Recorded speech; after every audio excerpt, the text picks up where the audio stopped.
Donc, c'est une céphalée primaire. Il y a la classification mondiale des maux de tête qu'on a vu dans les cours.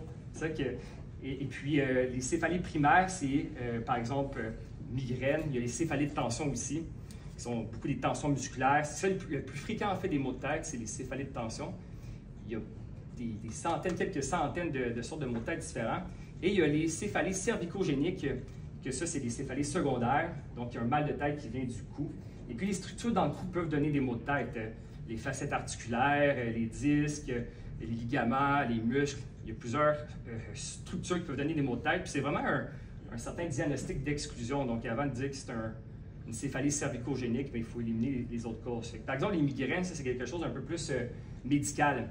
C'est un mal de tête, ça peut être relié des fois à la nourriture, au niveau hormonal. C'est très familial, c'est héréditaire souvent.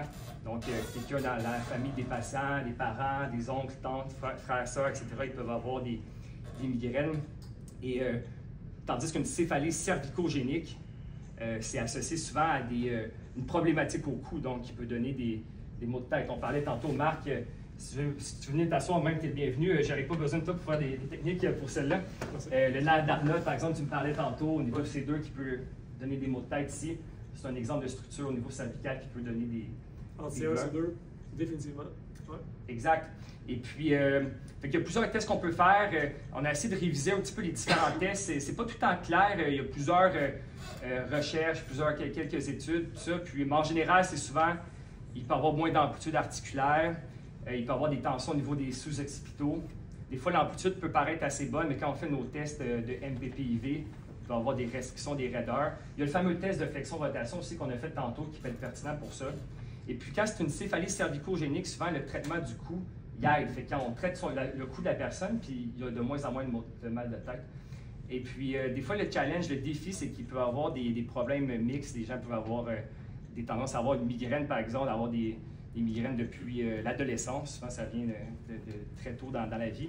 Et en plus, ils ont des maux de tête cervicogéniques, par exemple, après un accident d'auto, un whiplash. Et puis, nous, en physio, en fait, on va plus aider sur tous les problèmes qui sont cervicogéniques, même des céphalées de tension qu'on peut aider aussi. Et puis, on ne va pas régler le problème de migraine, mais s'il y a deux problèmes, on peut l'aider quand même un petit peu certains patients en traitant tout ce qui est plus cervicogénique. Et puis, on vous a laissé quelques données intéressantes qui peuvent aider pour des patients. Et puis, nous, on est très aptes donc à traiter ces gens-là, que ça peut être vraiment plusieurs causes au niveau du cou. Des diagnostics en physiothérapie qui ne sont pas toujours faciles à faire. Et quand on disait de se donner le temps avec les patients, souvent ces gens-là ont plusieurs problèmes à travailler. Ce n'est pas des problèmes qui se règlent. Les maux de tête cervicogéniques, par exemple, ça ne se traite pas en une semaine. Donc, il faut traiter beaucoup de choses. Encore une fois, il faut se donner du temps. On parle de la mobilité articulaire, les tensions musculaires. On parle aussi de la force, contrôle moteur au niveau du cou, la posture, etc., etc. Donc, souvent, ça peut prendre du temps, puis donne mon micro. Voilà pour les espèces de clusters à la fin. Est-ce que vous avez des questions peut-être?